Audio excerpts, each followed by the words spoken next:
in the ACC and not listed on Boise State's resume, but we talked about earlier, they won lost the first round against Oregon. Do me a favor. I'm going to be Boise State champions in the Mountain West 12-1. To the point, their only loss, only goal at the end. They had a couple of footballs to do it. I think they should be above the other team. I'm just saying it's not Boise State because Tuesday we talked about the gap between Boise State and Arizona State for the Wisconsin was. I'm just stunned that they were able to jump it. I think they're playing the best football at the right time. Last two times out, absolutely dominating the competition. So I would go with the Sun Devils if they're going. Oregon, Georgia, Phoenix, the third seed in the college football playoff and final league quarterfinals. Number two, Boise State. Strength of schedule overall in the 80s, right around 80, but Spencer Daniels' team party there, Ashton Jeanty, Hudson Coaching Cabin, and Boise State they got in to the Junior Six Bowl. They tried to slay the Giants. This is different. Now they're playing and competing for a national championship. Win, and they can take home the biggest prize. Now, 1-4-5 in the quarterfinals. Illinois Conference champion, and we're down to Arizona State or Clemson. Who has the final bye? It's Arizona State. So Arizona State gets the bye. What did John Kenny Dillingham, the former Oregon offensive coordinator, with the potential in the semifinals in Oregon? The Arizona State with Sun Devils celebrating a remarkable turnaround. They can finish dead last in the Big 12 instead. They not only make the playoffs, they get a bye in the quarterfinals. And we'll tell you where these bowl games will be. You can probably figure it out, but we'll tell you where the bowl games are a little bit later on. And that's what quarterfinals will be, bowl games. Just a tremendous award for winning a conference championship. Highlighting the opportunity to avoid the first round, making it to the second round automatically and getting that first round bye. But I do want to point out something. Conference championships are going to be awarded, but what you have is number 1 and number 2 in the rankings for the bye, but you also have number 9 and number 12. So they're viewed by the committee for 9th and 12th best teams, but instead, they're placed in the quarterfinals with a bye under this system. I think we have all said and pointed out, I hope this is a one-year deal. And after this, just see the field. You know, you don't get the bye just by winning the conference. So there is one more automatic bid to go into this. It will be Clemson. So let's see where Clemson is. Clemson still ranked 16th. So the 16th ranked team in the country is senior club. They get the lowest seed possible in the field. Yeah, I'll get it back to Clemson right now. Like a few weeks ago, they won't win this thing, and now they are. And I think they come in this thing and excited to just do it. Doesn't matter where they go, doesn't matter what they're seeded, they're in the top 12. For those other teams who qualified by winning conference championships automatically into the 12-team bracket. Now from here, that's to fill out the rest of the bracket. And remember, teams seeded 5 through 8, wherever they're ranked, 5 through 8, that's a home game. So the fifth seed will play Clemson in the bracket and play them at home is the Texas Longhorns. Texas and Clemson in a first round game in Austin. Winner against Arizona State. Well, Texas is going to win that one. That is a very coveted seed, that 5 seed, the opportunity to play the weakest team in the field and then now up against a Big 12 team in the second round, first round bye. And the committee had Texas ahead of Penn State, they had them ahead of Notre Dame, that was a crucial conference championship weekend.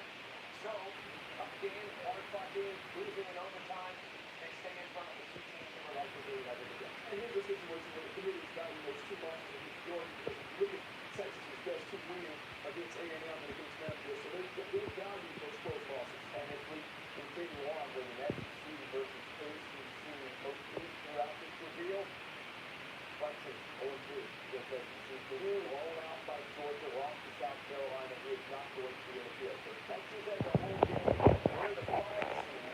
That's a win in the country according to the rankings. Who has the 6 seed?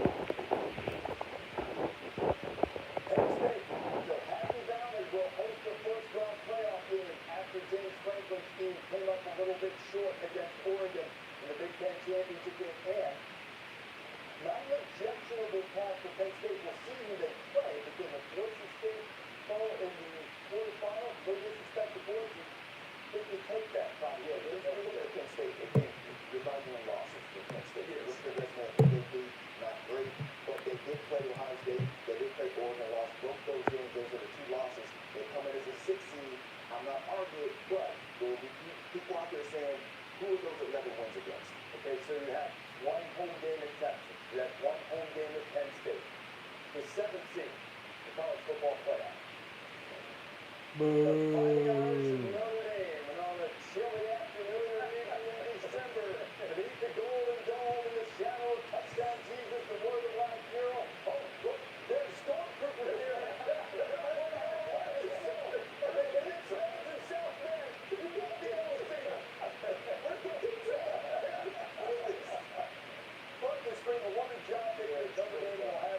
Boo. Ohio State.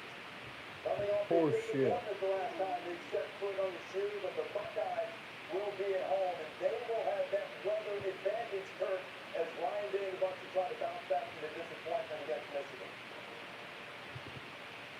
After the regular Ohio State season ended against Michigan, I don't know if it would have been better for Ohio State to go on the road to get away from their home crowd. They'll be booing after their third down, not converting, when the punter comes out, booing Ryan Day.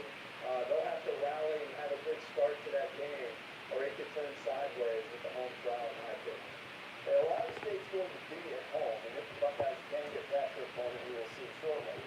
Got the opportunity for the rematch against Oregon in what was just a great game in the regular season in Eugene, but as rightly pointed out, the Buckeyes have some things to overcome with the way this season ended. So those are the teams that will be playing at home. Who has to go on the road and face Ohio State as the 9th seed? Tennessee. The Tennessee Volunteers. Let's go. I was really hoping that they were going to get a home game. Instead, they'll travel not too far away and go to Columbus. And the fact that they didn't get a home game, I wouldn't be disappointed seeing that. The way that Ohio State had to stop the run. We know that Tennessee's going to run the football at different Sampson. So all things being equal, if you're John Kite, you've got to feel pretty good about going to Columbus. Yeah, I think if you're Tennessee, you probably like the opportunity, like the matchup. Every team you play is going to be tough. Wow. One area that Ohio State has struggled with is along their own offensive line. What is the best part of Tennessee's team? Their defensive front. So I think Go, Big Orange. to see if Ohio State's O-line can solidify here before this first round game. First, Reese, I think it's interesting to look at that next game, right? The winner of that game, we were talking earlier about Texas and Clemson playing Arizona State. That being potentially part of the position. We talked about that all year, that Bible. Look at Tennessee and Ohio State, who they matched up with, the winner of that game. That's pretty exciting to look at that game. Potential rematch with Oregon and Ohio State, or Tennessee gets a shot to take on the number 1 team throughout the year. Yes, sir. That maybe we talked about the 5 seed being competitive. If I look at the way this bracket's unfolding, maybe it's going to be 6. Maybe it's 6. Okay, 8-9 game is Ohio State, Tennessee. The 7-10 matchup in South Bend. The Fighting Irish will take on in-state battle. Signetti wanted a home game. I don't think he had much of a case for a home game, but he doesn't have to travel too far as the Hoosiers with a remarkable season to go out to take on the Irish. You're talking about 2 different teams. Indiana, Notre Dame with their run game. Riley Leonard also the run game. Love, give my love, the running back. Going against an Indiana team that is, when you look at them, they want to throw the ball. They want from the air. Very good defense, but they're going to hold up against the run of Notre Dame. In-state battle. Don't see that one a lot. Now forced together by this new 12 team. SMU. Notre Dame and Indiana winner gets Georgia in the quarterfinals. So, one spot remaining. I think we pretty much know the 2 teams it comes down to. They come down to Alabama, which has some rough losses, or SMU, which really doesn't have anything that ugly on its resume, but they also I agree with you, Quincy. really stands out as a punctuation mark of something that would put them into the field. You see 2 wins against Louisville and Duke hit TCU, whereas Alabama has 3 teams on their record that will be ranked in the top 15 to 20 in these final rankings. And I think the biggest gap right there is the key wins. I think that's what Coach Saban was talking about. Here's the key wins for Alabama versus the key wins for SMU, being Louisville, Duke, TCU. And there is We about to find out. They have to go through those schedules. I know that I'm dragging this up. I want to say this before we get to the end. There's no right answer here. But there are downsides to both answers. Because SMU played in conference championship game. Alabama has a couple of ugly losses. But you got to choose one of them. And they're going to get criticism either way. To take on Penn State on the final spot in the college football playoff. Who is it? Hey, SMU. Hold on to that final spot and edge out Alabama. Bye-bye, Alabama. SMU and Penn State as the ACC gets the last 2 spots in terms of seeding, and they get the last. Bye-bye, Alabama. And so now we'll do the first team out, which we all presume to be Alabama. the first team out, and the second team out, I assume, will be Miami again. And there's so Miami. That's final, ladies and gentlemen. Just short. SMU hangs on and gets the spot. And Nick, what's your reaction? Nick has talked about this all year on College Game Day. Go Big Orange, baby.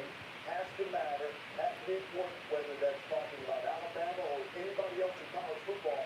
If you want to incentivize scheduling, then you have to take that into consideration. Well, what's your reaction, Nick, to seeing as a decision the committee made with that final spot?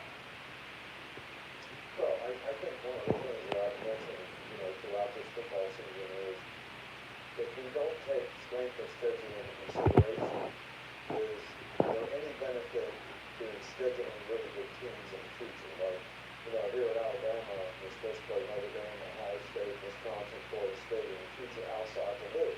Well, those are great games for fans to see, and that's what I think we should be doing. In college football is creating more good inventory for good games that people are interested in. But do you enhance people wanting to do that? What's the athletic director going to do? He's ready to go cancel all those games now, knowing that the SEC is stepping up. But at the same time, I do think the best teams that are in the playoff, which I think is most important, and no coach should have any complaint about any circumstances whether they get in the playoffs or out of the playoffs. What y'all think? Y'all think it was right or wrong? And they all had opportunities, and they had some flaws and bad losses that contributed to their circumstance. So this could be a learning lesson for each and every team and every individual on those teams. Yeah, the committee approach was in a tough spot. And I think it had everything to do with what happened late in the year to Alabama. I think we all looked at Alabama's resume. We applaud the effort, what they did against top 25 teams. Whether it's the loss to Vanderbilt and, of course, the loss at Oklahoma ultimately had to do with them. Because if you put the resumes side by side with SMU and Alabama, what they have to go through the block and then that SEC, it gives them an advantage that they lost that game.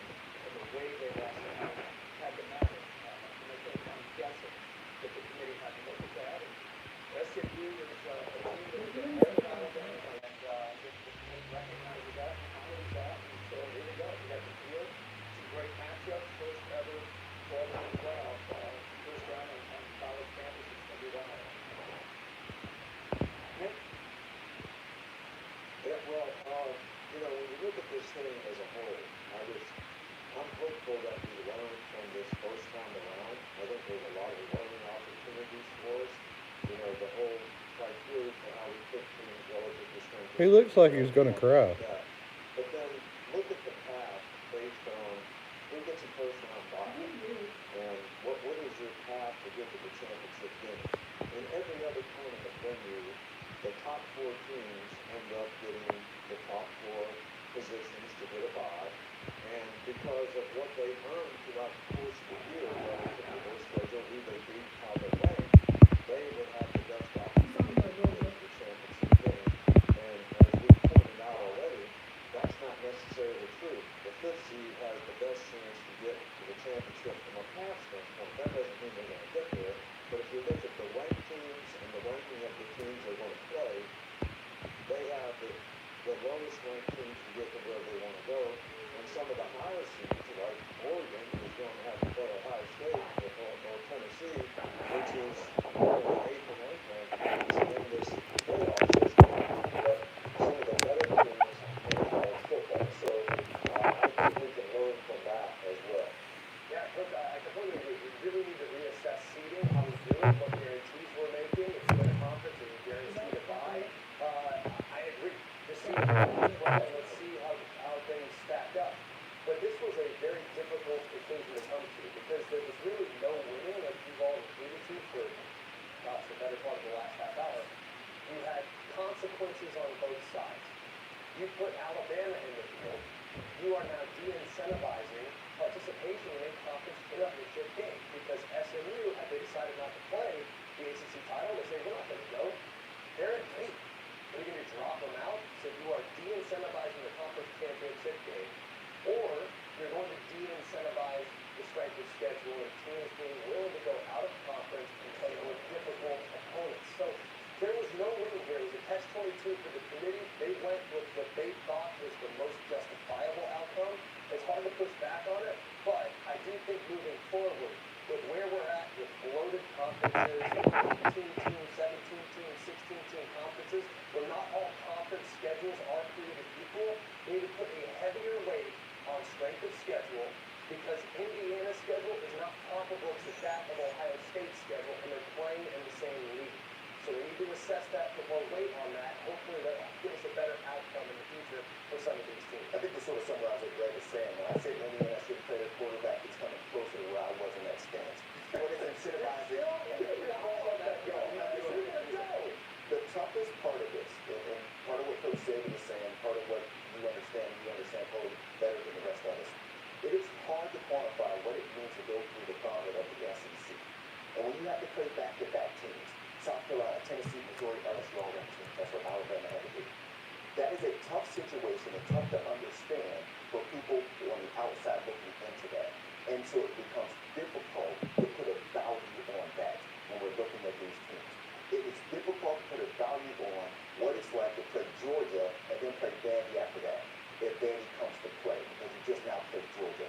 And for people who are sitting at home, people who are sitting in the community, people who are just watching this, it's hard to put something on that and say that in itself deserves some value.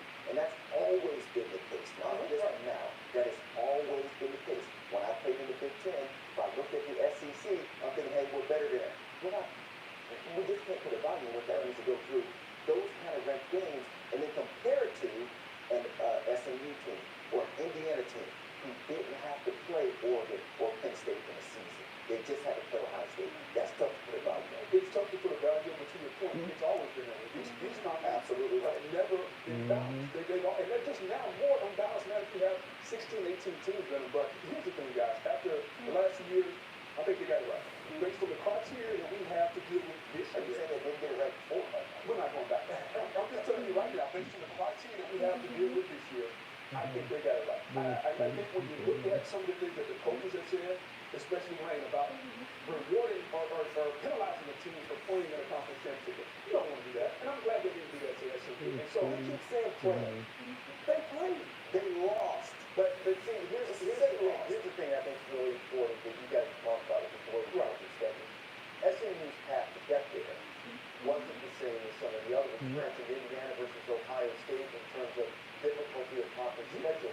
They got the easier teams. Now sometimes you can't control that. You don't know what the answer is great, but you have to evaluate it for what it is. And if the team does find itself taking an easier path or having been handed an easier path, that has to be given proper consideration. Because we keep saying value. I think the committee values it. Where the difference in judgment comes into how much value. Did you give the weight? In most cases, all of us again, did you give the weight that I would have given it as you look at this?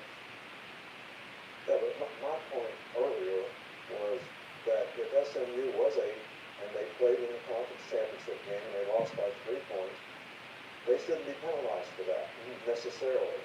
But my question about all this strength of schedule, 15 strengths of schedule versus 16 strengths of schedule, that should have been taken into consideration before they ever played in the championship game. All right, so maybe they're ranked 12th, and if they win the game, they get in. If they lose the game, Clemson gets in. All right, so, but it wasn't that way, so now it looks like they have to get penalized.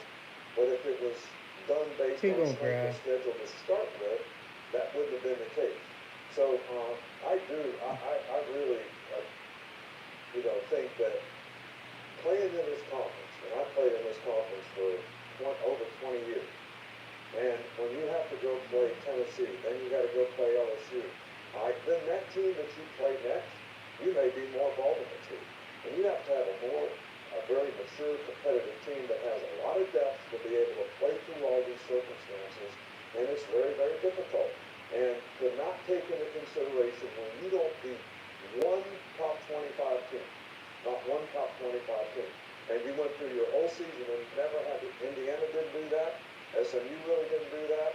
So it makes a huge difference. I mean, the Pittsburgh Steelers got beat by the Cleveland Browns. I mean, we don't sit around and say that should knock them out of the playoffs. They still can play their way into the playoffs by beating other good teams. So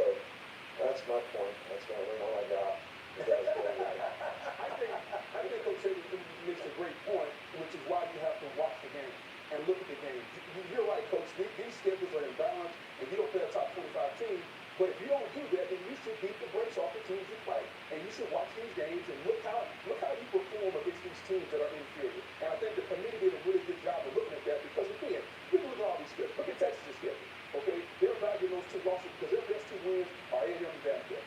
And so if we want to talk about the schedules being imbalanced and the top 25 teams, and look at the best wins and look at the best losses, it's always going to be imbalanced. That's why the committee has to sit there with the coaches on that committee and watch these games and pay attention to how these Which they do. Which they should. Yeah, but don't make it sound like they don't. And I hate when we do that. I hate when we make it sound like the committee is not sitting there watching the games the same as we are, and they have opinions the same as we do. But we get on this show, it just makes it sound like you guys should watch the games. That's what they do. They watch the games. Hey, Nick? The one thing I'd like to say is, I think we have flawed circumstances that we can learn from, and I have all the respect in the world for the committee and the process that they went through to come to the conclusion that they came to. So I don't want anybody to think I'm being critical of the committee. I think they had a very difficult job, and they did a good job based on the circumstances that we had. But I do think we should make some adjustments to this in the future, and one of those things should be play more good games. In other words, instead of playing 8 SEC games, maybe we should play 10. Maybe we should play 10 ACC conference games. So then you had 4 really good teams in the ACC, and Clemson didn't play them, and SMU didn't play them. All right, so how do you evaluate that? So maybe if we played more games, that you'd have a better opportunity to play more good teams in your conference, which would make it clear for the committee. And how you get into winning the conference championship, we've already talked about that. But I don't want anybody to think that I'm disrespecting the committee in any way, because I think they had a very difficult circumstance based on the system that we have. Right. I remember last year when we had the 4, that there was a big debate. And I think when we went to 12, some people thought, we're not going to have this big debate next year because we're going to have 12. And of course, we're going to have a debate. At least you guys do it, even with the field of 68 and March. So there's always going to be a debate. I think in this case, there just wasn't going to be a right answer no matter what. I think they got the teams that probably were what we all expected to be in after the results from last night. Now it's, hopefully, Reese, you made a good point. Maybe love to see some unification of the group making decisions to tweak this starting next year, whether it's the rankings. Coach, I was going to ask you, has there ever been a talk about one group scheduling all the games instead of it being done in a silo, the SEC, the Big Ten? Because there were so many weeks this year where we had 6 really good games, and then the next week there weren't any marquee top 25 matchups. It'd be great if we somehow, like the NFL does with one office, they get together and they look at the scheduling from a kind of broader view, as opposed to just by looking at it like we're still in 1985.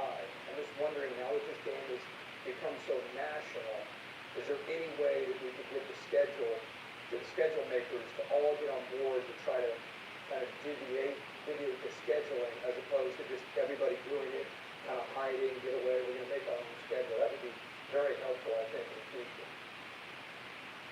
Well, I think, one of the things we can learn from where college football is, whether it's name, image, and likeness, paying players, transferring, all these things are going to have an impact in the future, because even when this court case gets settled, some people are going to be able to revenue share at a different level than others.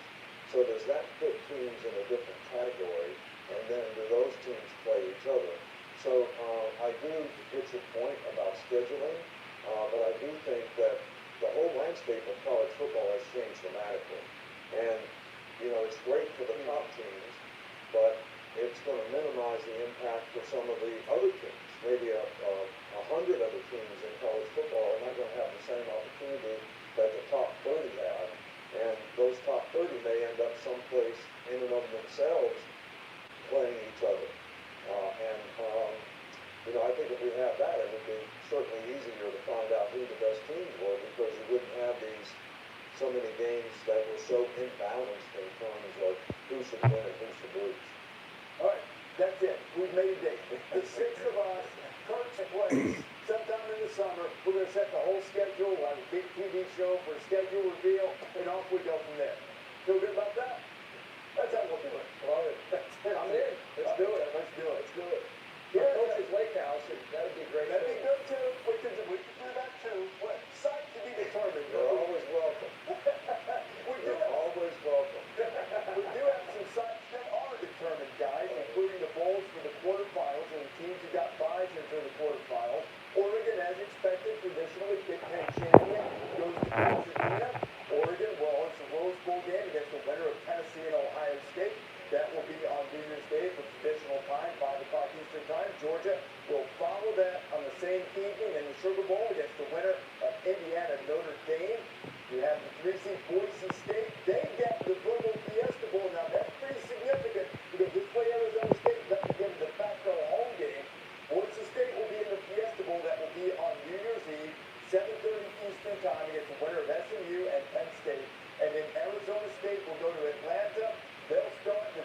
December 20th on ESPN and ABC. And then the other primetime game, Tennessee and Ohio State, 8 o'clock Eastern time on Saturday night. The other games will be on Saturday afternoon. Our friends at Turner will have those, but still will be ESPN production as those games will be televised. Alright guys, so now we have the top 12 teams in. I hope to see you guys soon. I hope you enjoyed this live segment. Thanks guys, have a wonderful, wonderful day, and go Vols!